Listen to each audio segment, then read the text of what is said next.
Alright boys, do you want a borderline overpowered premium squad for the game Enlisted? You do? Well look no more than the premium Panzer 4J squad. With a crew of 5 men all armed with Wolfer PPs, haha funny joke, as well as the legendary Panzer 4J, armed with the 75mm L48 hard-hitting cannon, which can punch through all of the allied tanks, with the exception of the Sherman Jumbo. While this tank certainly isn't as flashy as the Tech Tree Panther, it is certainly incredibly good at grinding in this game.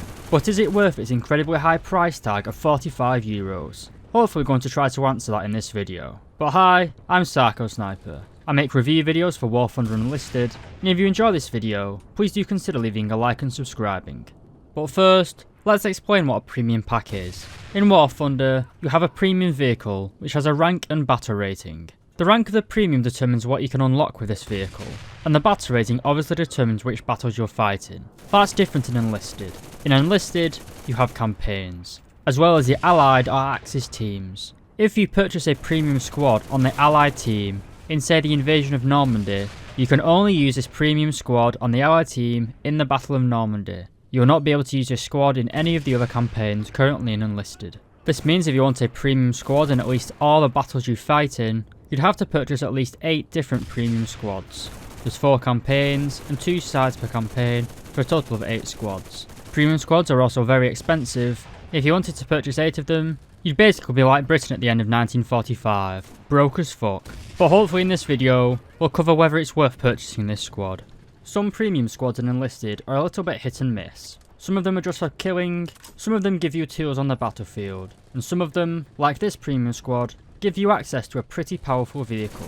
Now before we cover the capabilities of the tank itself, let's go over the crew. With this pack, you get 5 rank 4 crew members, each of which all have 5 perks. As standard, these perks are 45% speed of gear shift, improved cycling skills, which basically means the gunner can turn the turret faster, 30% speed of changing seat in the vehicle, 100% health regeneration, and the ability to change the ammunition type without losing your reload progress. Something very handy for when you spot an enemy tank for your reloading high explosive. Arguably one of the best perks available for a tanker crew. As I said in the introduction, all 5 members come with a Wolfer PP sidearm, although this squad can carry a primary, secondary, as well as a backpack, which would allow you to carry 3 grenades or 3 health kits. While this certainly is impressive, if it gets to the point where you actually have to fight with the tank crew, you've kind of done something wrong with the tank. The Panzer IV was the most mass-produced medium tank available to the German army, although the version we have here is the Panzer 4J.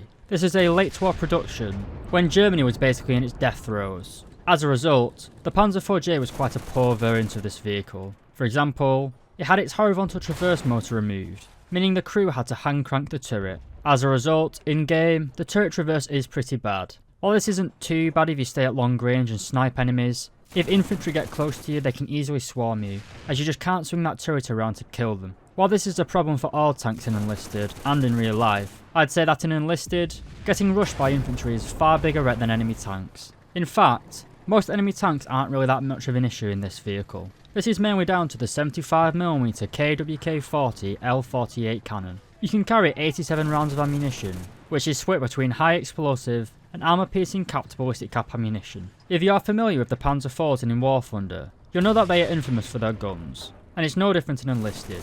The long-barreled 75mm which you find on this gun is vastly superior to any tank found on the Allied army, with the exception of the 77mm quick-firing gun found on the Sherman Firefly. The large caliber of the gun, 75mm, means the high explosive shell is incredibly potent against infantry. You can even use the high explosive rounds against the lightly armoured tanks of the American teams, mainly the M5A1 Stuart and the M8.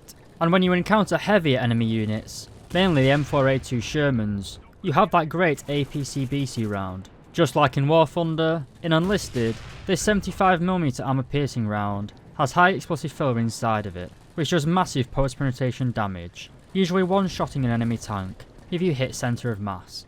The great weapon performance doesn't end there either. As you've probably seen, on top of the vehicle, we also have a pinto-mounted MG34 machine gun. This absolutely rips through enemy infantry. While the commander can only fire this gun once she's out of his hatch, which does leave you vulnerable, it is still an incredibly powerful weapon. Obviously, if enemy infantry is very close to you, keep your commander inside of his turret. We also have another MG34 mounted coaxially, which you should use to mow down enemy infantry while your 75mm gun is reloading. But even if your commander does get killed, then don't worry. As we said at the start of this video, this tank has a crew of 5 men, but you technically only need 3 crew members to run this tank fully: a driver, gunner and a commander. While vital in real life, in Enlisted, the radio operator and loader don't really serve a purpose. This means you can lose 2 crew members before the vehicle starts to become less operational. This gives you very good survivability in the Panzer IV-J, compared to some other premium tanks, such as the British Crusader pack in the Battle of Tunisia.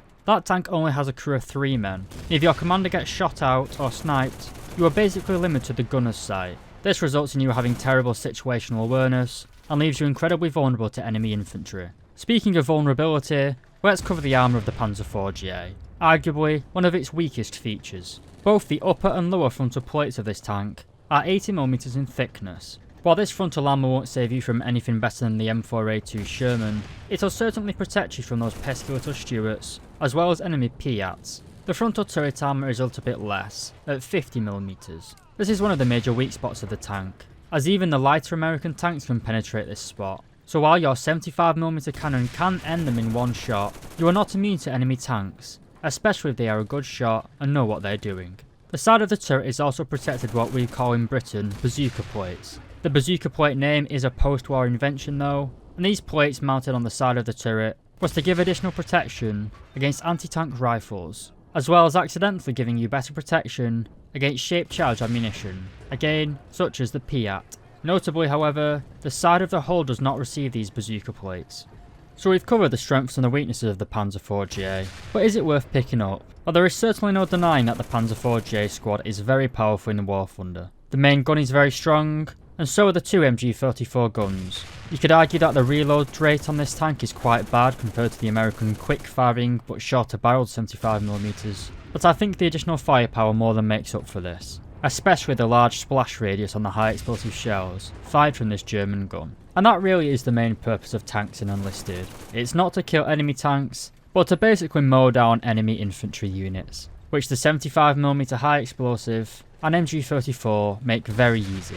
The poor turret traverse does make it a little bit difficult. As I said, if you do get swarmed or you push up too far into an urban environment, then you can easily be swarmed and destroyed. So I'd recommend playing this tank a little bit more passively, staying a little bit behind your own friendly infantry, and acting more as a fire support tank, rather than a spearhead unit. The crew count of 5 men is very good, and so are their perks. Each crew member is a rank 4, but you can upgrade them to rank 5. Overall, the Panzer IV-J squad is a very balanced vehicle in my opinion. While it is fundamentally overpowered compared to enemy infantry, but you can make the same argument for every tank currently in Enlisted. An armoured vehicle is always going to beat an infantry unit. That's the way it is in real life and in Enlisted. But when we compare the Panzer IV-J to other premium tanks in game, the Panzer IV squad is only slightly above average. For comparison, the British Firefly has a larger gun and fires a more powerful round, albeit it's only a solid shot and not a high explosive filler round like you do have in this tank.